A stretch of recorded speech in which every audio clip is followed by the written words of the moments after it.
ഉത്രട്ടാതി നക്ഷത്രം. ഉത്രട്ടാതി നക്ഷത്രം മീനക്കൂറാണ്. ആ ഉത്രട്ടാതി നക്ഷത്രക്കാരെ സംബന്ധിച്ചും 12-ലായിരുന്നു. 7.5 ശനി സ്റ്റാർട്ട് ചെയ്തിരുന്നു 2.5 വർഷം മുൻപ്. ഇപ്പൊ ശനീശ്വരൻ നമുക്കിവിടെ ജന്മത്തിൽ വന്നു.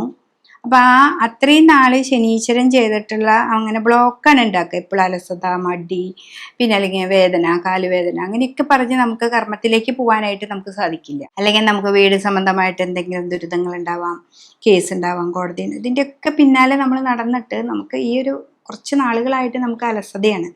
അപ്പൊ അതിൽ നിന്നൊക്കെ ഒരു മാറ്റം വരികയാണ്. ഇപ്പോൾ എന്ന് വെച്ചിട്ടുണ്ടെങ്കിൽ വ്യാഴത്തിന്റെ ക്ഷേത്രത്തിലാണ് ശനീശ്വരൻ. അപ്പോൾ ഗുരുവാണ് അവിടെ. അപ്പോൾ ഗുരു കുറേ ഉപദേശങ്ങളായിട്ട് നമുക്ക് കുറേ കാര്യങ്ങൾ കാണിച്ചു തരുന്നു. അത് നമ്മുടെ ജീവിതമാണ് നമുക്ക് കാണിച്ചു തരുന്നത്, അല്ലാതെ വേറൊരാൾ വന്ന് പറഞ്ഞു തരിക എന്നുള്ളതല്ല അർത്ഥം വരുന്നത്.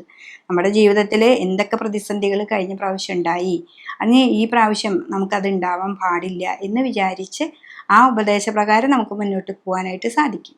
പിന്നെ 3-ലായിരുന്നു വ്യാഴം. ഇത്ര നാൾ നിങ്ങൾക്ക് 3-ലായിരുന്നു, ഇനി 4-ലേക്കാണ് വ്യാഴം വരുന്നത്. അപ്പോൾ വ്യാഴവും നന്നായി നമുക്ക്. പിന്നെ അതേപോലെ 6-ാം ഭാവത്തിൽ കേതു വന്നു. 6-ൽ കേതു വരുന്നത് നല്ലതാണ്, പക്ഷെ 12-ൽ രാഹു വരുന്നത് അത്ര നല്ല ശുഭമല്ല. എന്നാലും നിങ്ങൾ വളരെയധികം ആ ഗുരുവിൻ്റെ ഉപദേശപ്രകാരം നമ്മൾ ഉപാസിക്കുന്ന ദേവതയോ അല്ലെങ്കിൽ നമ്മൾ ഇത്തിരി നേരം മെഡിറ്റേഷനൊക്കെ ഇരുന്ന് നമ്മൾ മുന്നിലേക്ക് പോവുക.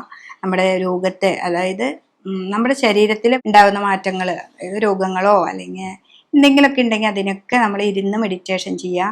കുട്ടികളാണെങ്കിൽ അവർക്ക് പുറത്തേക്ക് പോകേണ്ട പല കാര്യങ്ങളും തടസ്സങ്ങളൊക്കെ ഉണ്ടായിരുന്നു, അതിൽ നിന്നൊക്കെ ഒരു മാറ്റം വരാനായിട്ട് സാധിക്കും. ഉത്രട്ടാതി നക്ഷത്രക്കാരെ സംബന്ധിച്ച് അപ്പോൾ 4-ാം ഭാവത്തിലേക്ക് വ്യാഴം വന്നു, 6-ലേക്ക് കേതു വന്നു, 12-ലായിരുന്നു രാഹു വന്നത്.